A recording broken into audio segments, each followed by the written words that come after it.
I really want to give a sincere, before we get started, to everyone here in the audience. I really want to say thank you for coming out. To Prime Video, I really want to give you a huge thank you for doing this with us, and to you guys for you guys I think are still filming season 2, and for being here today to do this. I really say thank you. Thank you for having us. Thank you for coming. Thank you. So I have a million questions. I want to start with for the cast. If you have a choice between spending the day doing promotional photos or being covered in the crud and dirt that you were covered in episode 7, I believe, when Mordor explodes, that whole thing, what do you choose? Is it the promotional photo day, or is it filming with covered in dirt and crud? I actually loved the dirt and grime. And also I got really obsessed with what it was made of, and it's made of potato, which I was really surprised at, really ingenious. And the people who were doing the breakdown, they're kind of like, I've put an extra bit of like potato starch in this and it's really sticking. And kind of love seeing them getting like super excited about particular textures they're creating. But it wasn't nice when it went in your eyes. Opening my eye for that bit was pretty brutal.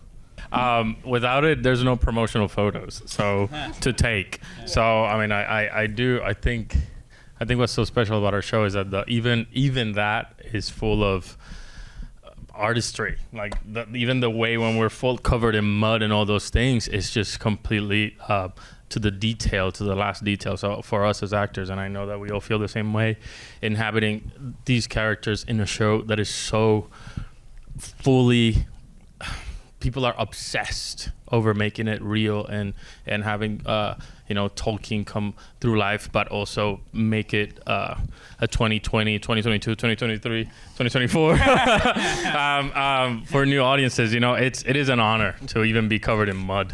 So it is for me. It is a tough call. Actually, it's a very good question. I mean, our gorgeous costume designer is here, so I will have to say being on set. Pardon? Oh, it's we're a crud maker. No, I'm saying the costume is. I jest. No, I'm all in for the dust and the dirt. Personally, that's all. I haven't had a chance to roll around in the dust and the dirt yet. I hope for some. So I'm going to go with the photo shoots that are actually in a car park for us, isn't it? Oh, they were? Yeah. They were in a car park. It all looks very flamboyant and mountainous, but actually we were in a car park at that point. But they're good fun. You get to kind of play and just embrace and enjoy the amazing visuals of your character. So yeah, they're pretty cool. For the people on the end, one of the things that you guys both had to do is you had to bring the Second Age to life for the first time. And I'm curious for both of you if you could talk a little bit about how you prepared for what you wanted it to look like and the visual style, because you were setting up you were opening this series up and deciding on the visual look, and there was a lot that you guys both were responsible for the Second Age. The truth is that because it was Second Age, there was no any example to follow. We had to create a world from scratch. So basically, we look at lots of references from art. I remember that we mentioned each world, each kingdom had to be very particular and specific. I think one of the greatest things about working in a show like this one, a story like this one, is that everything tells a story. Like every color, every texture, the use of light tells a story. So you can use the language of cinema, and I say cinema because to me it was like shooting a film. You can use the language of cinema to the maximum, And I remember we sat down and we talked about lots of reference painters. For example, the elves, we had lots of pre-Raphaelite painters. Yeah, all of those were coming from direct references to Tolkien's influences as well as his writing. So we used that as a start, but it also came back to the knowledge that we had of the Third Age, where characters end up. So we're at the beginning of our arc and rooting everything in the natural elements and all the cultures and races in their environments and the natural elements of the world, and that was all coming from Tolkien, and we used the paintings to try and capture some of the poetry of the work and words, and I think you did that beautifully with your placement in that. So. But we had some funny references for the dwarves. I remember that we saw Russian silent films from Eisenstein. Remember that? Yeah. And there was a lot of Tarkovsky things, like weird things, you know. Yeah, and it's all. And looking back, we also looked at some of the expressionist stuff. You know, the Nibelung and all that German and Germanic mythology that Tolkien was interested in. King Arthur, the legend of King Arthur was another major point. So all of it came into this sort of melting pot, and we distilled things, and we had a thing called the War Room, which was this secret little room behind many doors, because a lot of these wonderful people would turn up, and sometimes there wasn't, you know, always a script, you know, to follow and things. So we created these environments to try and, you know, with J.A. and everybody worked through the language, and each section pertained to a race and that, and we'd build all these, it was sort of like a mausoleum of artifacts really, and that we created, and materials and things were, you know, put there. So this you know, the Dwarven culture and the materials, what were they like in contrast to the Elven ones, and all of it had a similar language, but created a difference through the uniqueness of each culture. Can I just say that room was phenomenal? It was our first glimpse into Middle Earth, and we've all heard of a mood board, right? But this was a mood cave, all full of how Kate's brain works. Quite messy. It was a complete mess. Everything was on the floor. It was horrible. No, it was fantastic. It was incredible, and instantly when you see, as an actor, and you walk into a project like this, and you just see what you're about to be in, it just inspired. I was inspired by it anyway. Yeah. I mean, and both of these brilliant artists were, for us, the first introduction to this job. Like, as Kate said, in the early stages, we did not have scripts. They were being, worked on, and our introduction heavily was the imagery and the storyboarding and the passion that J.A. would communicate to us. But also, we began building characters from Kate's designs. We started building that character with her, and I mean, to be fair, they were essentially complete, but she also always had an ear for us, and there was a collaboration, and those costumes continue to evolve. I was just going to say, it works both ways. It's only part of the process, the discussions that the director and I would have, my response to the script, our response, building the designs, but it's only a beginning of the journey, and that is significant in the development with all of these wonderful actors to discover their character, because it's not complete until they bring their world and physicality to it. And on that note, when Owain says he walked into our room, he didn't. He pirouetted on point. That completely changed my vision of a dwarf. So everything was about the dainty feet. So that's why you gave me metal boots to keep my feet on the ground. Yeah. I'm curious for the cast, what is a scene that you can't believe you got on your first take, and which is a scene that you figured this is nothing and it took you all day? I'll do one, which was the dinner scene with J.A. that I thought was going to be quite simple until you put food in front of me. And at first I saw J.A. pouncing at speed onto the set to say, Sophia, there's food in front of you, you got to eat it. So I was like, okay, talk and eat, we can do it. Talk, eat, move all at the same time, do the acting. So I did that, and I was like, this is going to be fine, this is going to be easy. This is the one scene that we've rehearsed. We had the script, we didn't shoot for a year later. Myself, Owain, and Rob, who plays Elrond, were rehearsing in flats, having a great time. I was like, this is going to be a breeze. Eating. J.A. comes in, pounding it. I can hear the footsteps. I'm like, oh my goodness, what's happening? J.A. comes in. Sophia, you're eating too much. Please stop eating. And that's all I can see is you chewing this lamb that's in front. It's really good food, actually. So yeah, that was the one moment in a scene that I felt took way longer than it should have done. Sorry, Morfydd. Mine was when Galadriel is found by the people on the raft in the sea, and it was how I was dragged onto the boat. And the first few times, Charlie Vickers kind of had been like working on that raft, so he was kind of feeling all like pumped up and stuff, and he pulled me up like this,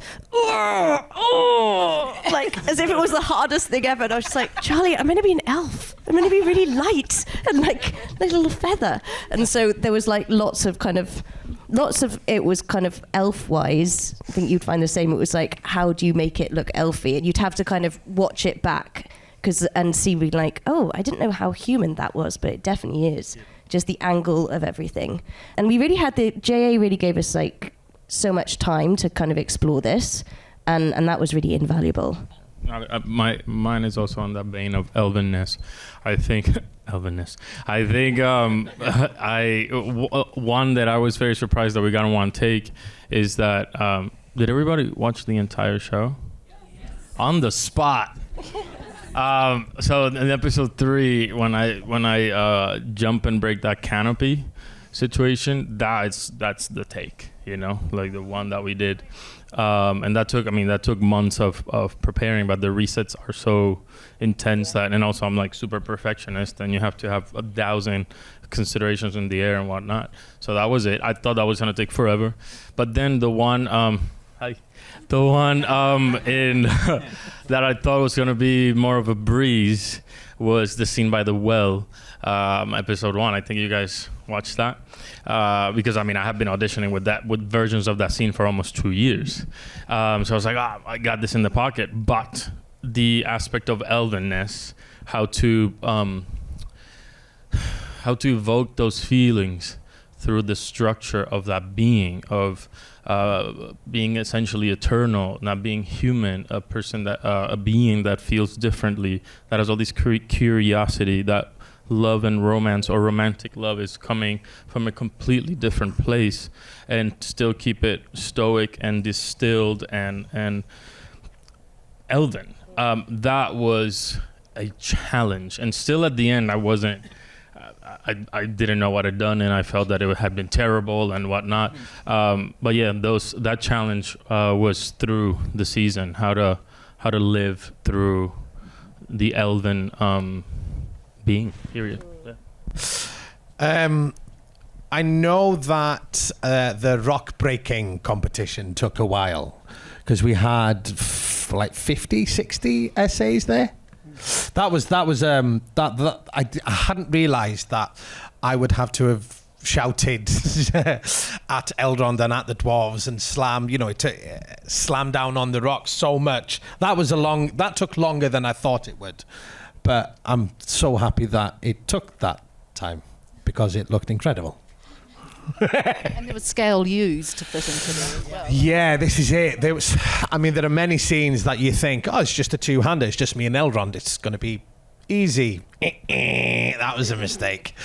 Yeah, because on top of the complexity of these scenes, then you need to think about the complexity of the scale. Yeah. That we were learning as we were doing it, because those were the first episodes. Yeah. There were so many times where Rob Aramayo, who plays Elrond, was up on a platform, sometimes on a stepladder, sometimes a chair, whatever we could. Sometimes he had the pack with a little stick coming. It was like a vest with a piece of stick coming up the top and his face up there.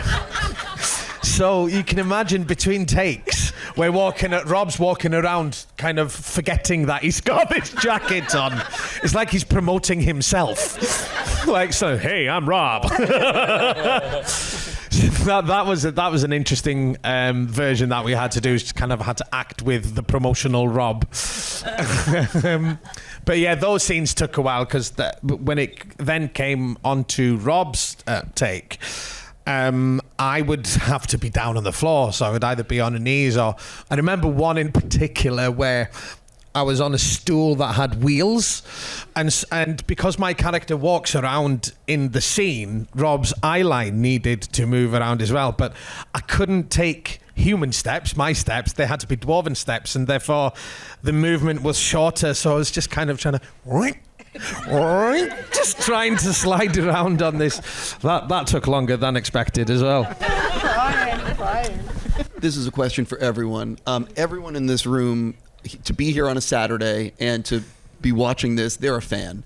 And everyone who's going to be watching the Q&A, which we're filming, is a fan. So for fans, what do you think would surprise people to learn about the making of the show that they wouldn't know? I do think we cared, and as much as every fan, none of us took this job on, or this project on rather than a job.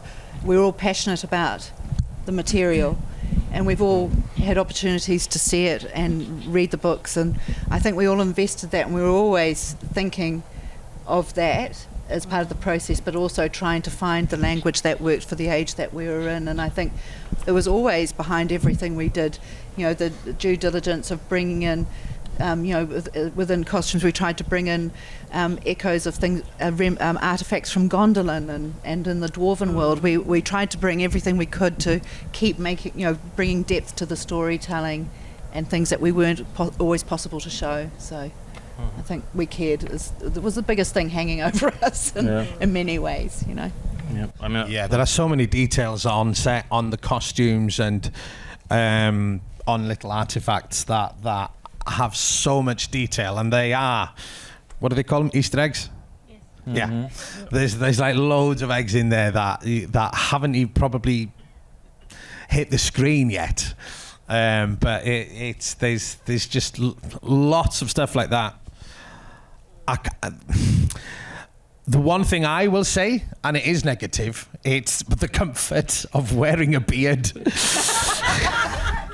And the costume, as beautiful as it is, it's hard work, Kate. Watch it. It could have been harder. It could have been, yes, exactly. Yeah. I thought you liked me. No, you did. You do. I wanted to go expand also on what Kate was saying. I think the fans should know that we are also fans, and that we approached it with that heart. And we were shooting this through COVID, and the personal sacrifice that came for us to be working on the show is something that it's difficult to convey, because we were all away from home.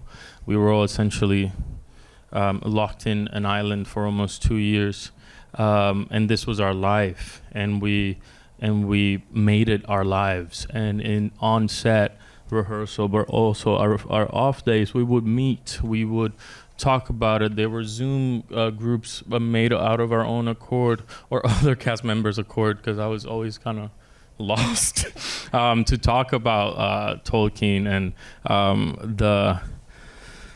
how immersed we became in this with the fans in mind is something that I hope that you all know, and that the fans know, that this was truly a labor of love and respect, and we just wanted to do right by you all. So I think J.A. is going to say episode 1 or 2, but just let me add, because we are listening here, the actors, and laughing, and then we are listening to Kate.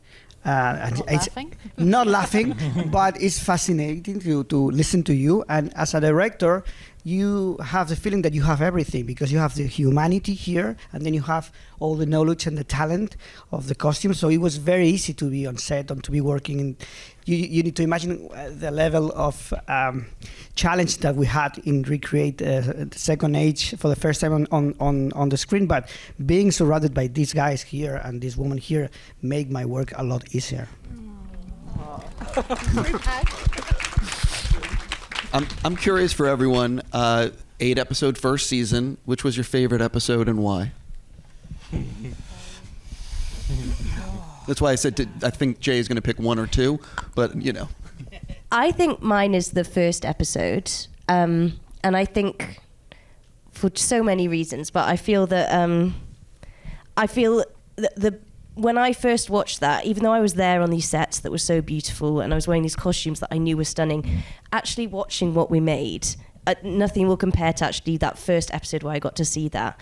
But also in terms of Galadriel, I love the scene with Galadriel and Elrond just before she's kind of sent to Valinor, when they're kind of speaking about what it feels like to be a living element of history, and that we were like, just as a fan, that we were next to all those trees that had all these kind of elves carved into it that we kind of recognised. I think that that first episode will always hold just pure magic for me. And J.A. was he created that for us. It was amazing. Oh, it's so hard. It's a tricky question. It's such a tricky question.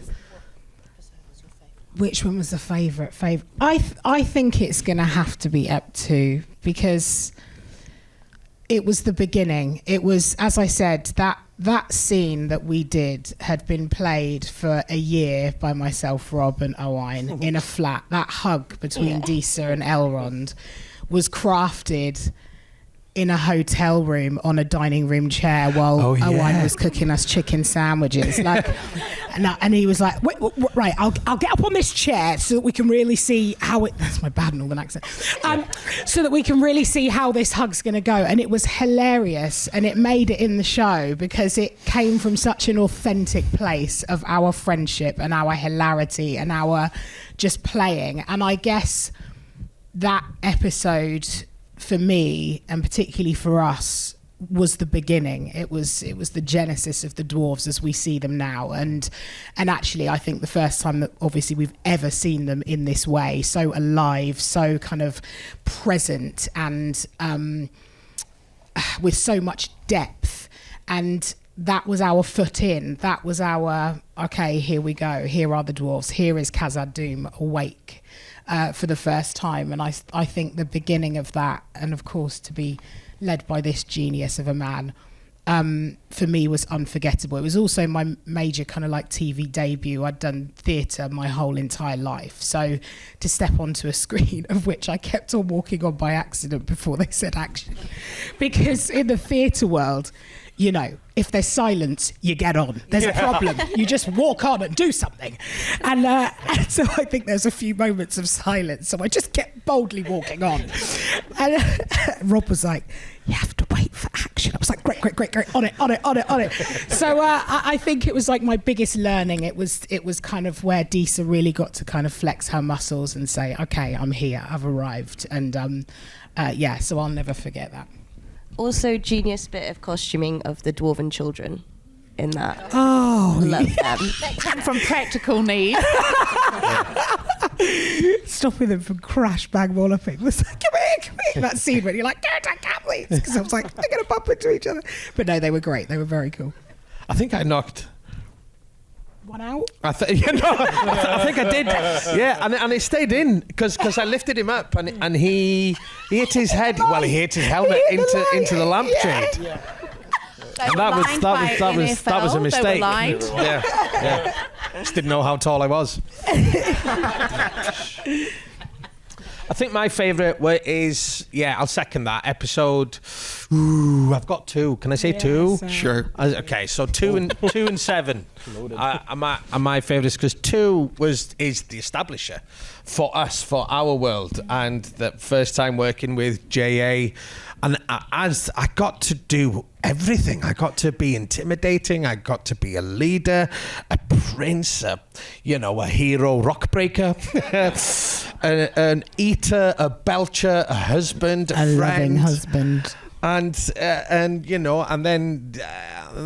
I get emotional with my best friend. So it's like I got the range I was allowed to go through there. Being a dwarf as well was such a gift, and to do it with J.A.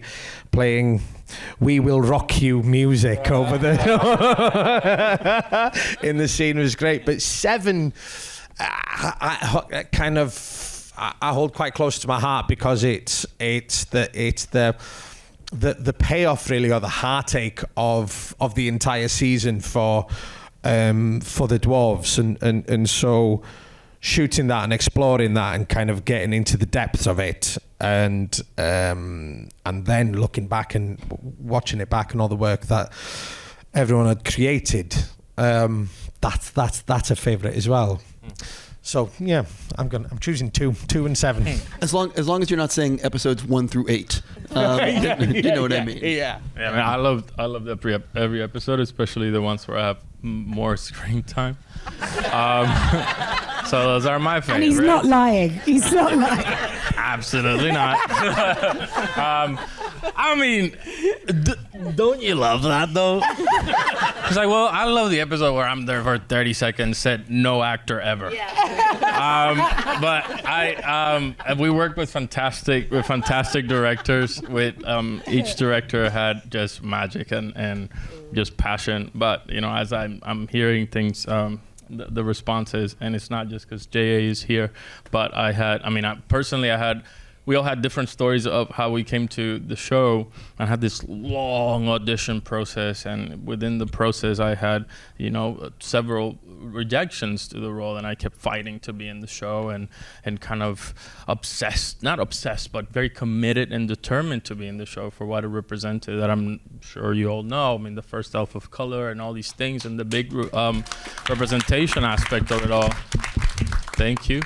And we do it for the people, but it was such a journey, and it was such a personal journey that I feel I was preparing for this role for like 20 years since I first saw the first movies, and it was a personal desire of mine to be that elf, despite all of the rejections along the way, those 20 years as well, because it happened to be laughable to some people. So there was so much writing on it, and I knew that, later on, one of my champions behind the scenes was J.A., and I heard the stories, and I heard that later on, that some people would be like, no, he's not right for the role, and then maybe a few months later, Jay would be like, what about that guy? And bring my headshot back into the conversation, because I knew there was somebody fighting in there. I was fighting on the other side, telling my agents, no, we're not gonna take no for an answer. I'm gonna show up at J. Bayona's office. They were like, don't be so creepy. And but later on when we met, because I was brought to New Zealand after my third and final rejection, something turned, and then suddenly I was asked to go, and I just knew if I presented myself to them and we met, that they would see what it was that I believed in myself, that was for the character, and it was immediate. We met on the set and just to do the test, and immediately, it was strategic, but I was like, ¿Qué pasa? Because I knew he spoke Spanish, so we're like blah blah blah blah blah. But also, you act with people that there's directors and there's directors. Both J.A. and Belen received what I had to give with such respect, and it was when it lands and they believe in you. And I think we all had this experience.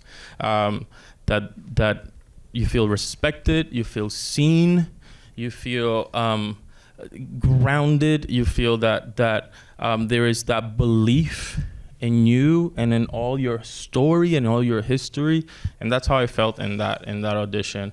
And then to have my debut in the Lord of the Rings world with J.A. and be shepherded by him was the right thing. It was just the perfect thing. So episode 1 and 6, because I'm in it a lot. J.A. and Kate, do you have the favorite? I'd rather prefer to say, instead of choosing an episode, that to me, to be the director of the first 2 episodes, it's very strange when you leave the show, because you don't finish the show. You just start the whole thing, and it's kind of like bittersweet feeling, but the truth is, watching the rest of the episodes and seeing the thing coming alive, it's like having the feeling that all the things that you were preparing for so much time, for so long, they were working. That was a pure joy to me. I'm going to cheat and be a little bit like J.A. in that it wasn't a single episode. I think in the process of creating and working with all these different groups, every new character or group of characters and costume took on, the whole crew got invested in, and you saw it through to on set, and that, so that became, you sort of fall in love with that bit, and then the next one comes in, and then you discard that one as you embrace the next project. So it's always creating these things and then giving up your lollies and moving on to the next one. It's sort of a little bit of what you said, but it's just the all of it sort of, it's more moments and things, or that little bit of costume prop, or that moment where everything tied up together. It's sort of, when I look back, it's more sort of moments within the process, and that made it, and the collaboration all the time, really, for me, a lot. So one of the things that floored me when I was watching the series was the Balrog. Owain has heard me say this about 1,000 times. What was it like for you guys reading some of the things that were in the scripts for the first time? Because I don't know how much you were told, going in, this is going to be what happens in season 1. And for me, like seeing the Balrog, I was, obviously really effing excited. Yeah, I mean, it's obviously the Balrog is something. If your gateway into Tolkien were the movies, then the Balrog is like, oh my Christ. So it was, so to have him live in the cellar is kind of, I feel like, yeah, he's a good boy. He's not that bad. He said, don't feed him when he's on the chain and he'll be fine. But yeah, it is one of those moments that it's a pinch me moment where you go, oh my life, I'm in Lord of the Rings. That I've had so many of those moments on this show. You just need to walk onto the set to see all the artistry around you to kind of, this is nowhere other than Middle Earth. And then you immerse yourself into it. But yeah, it was a pinch me moment is the, no, I'm in Lord of the Rings. I'm truly blown away by the scale and scope of the series. But I want to actually touch on Kate. I want to talk a little bit about the costumes because they're so incredible, and I'm curious what it's like working with actors. So you're designing costumes. What is it like the first day, like you're going in to see the costume, and how much does it change from what you envisioned to when the actor puts it on and what they're giving you feedback on? Can you sort of talk about what it was like for the cast to try on costumes for the first time? And Kate, how does that collaboration sort of go? Is that you starting? No, you start, because we talk for a very long time. My lovely production designer said, I'm so glad I don't have to work with actors. No, I love it. It's a process. Everything's a process and a collaboration. And, we all have different interpretations or a vision of something, and that's part of the process. And we went through many iterations of things. I didn't just put an image on paper and go, here you go. I mean, sometimes I did, but it's and I didn't. It took a while because of the secrecy and that to know who was in there, so who was cast. So a big part of that process is putting the structure in for each world and creating the rules for each culture. So we sort of had that to hang on, because once the thing's moving, you have to move very fast, and you have to be ready to give up your lollies and change your mind or adapt some of the ideas as everyone comes to be part of it. Owen prancing in on pirouette changed my vision of a dwarf, and Sophia, and it was all about, in the end, it was just about how do we create this character together. And some of the ideas stayed and developed and became more, and others shifted and changed. It's a constant process of giving things up and moving along. So you have to kind of have your big story and then sort of tap dance really fast through the process as we're working together. But you can't make all these decisions in isolation, and they're cast for reason and what they're going to bring to these characters. So I have to sort of listen and be party to that, and just there's all the psychological, there's the bigger world that they're in, and in contrast to other characters. It's about supporting them, supporting the script, and that's the main job of a costume designer. And how are these characters in the environments? We always had to look at the environment and in a very practical way with scale, but also just in terms of the poetic language of Tolkien. How do these characters fit into those worlds? And J.R.R. and I worked a lot together on that, and with Ramsay and with visual effects. It's a big process of collaboration, so you can't be an island in this world. Yeah, the collaboration was so massive for me, because I always say this, you can't imagine how silly you feel in your joggers in some little office room trying to rehearse Galadriel. She just isn't there. And getting the ears, getting the costume, getting the makeup, that's when she really kind of lives. And I remember, so Kate is the most incredible artist, and I remember going into your magical war room and you'd drawn like the armor but with my face, and I think that was the first time I really believed that. I was like, oh, there she is, and I'm there too. And that was kind of an amazing moment of kind of me believing in myself because someone else could see it. And I think the moment where kind of had that final fitting for the Northern Waste armor, which is just incredible. Like if we're talking about before, like details, the details of that armor for it to look like it had been used for 1,000 years is just absolutely wonderful. But there was the head of every department and your whole team there. And it was one of the privileges of my life to kind of wear these people's art and be transformed. She had so many people on her at the fitting, we couldn't see them. It's like having an octopus kind of working on you, all these arms. But it was just wonderful, and it's. And then we'd have a fitting. There's innumerable fittings for something like this, as many as the stars in the sky. But we'd do something, and then we had a team of a team working on the chainmail. So there'd be a team of 8. Hand welding all the chainmail that we ridiculously decided would be perfect, and took a long process. But it's constantly back and forth and adjusting, and also adjusting on a practical level and for illusion in certain moments. So there's lots of things that for this moment we need it to work like this, and then there's the stunt work, and always it's got to be part of a back and forth discussion.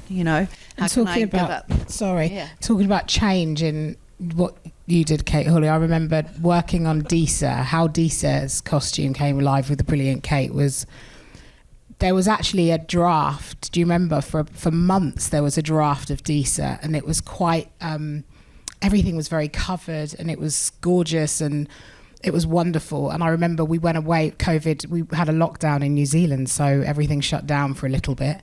And then they said, okay, we're back up and running. Time passed, and I walked into Kate's room, and Kate was like, okay, we're abandoning that we've done for the last few months. What happens if we make Disa really sexy?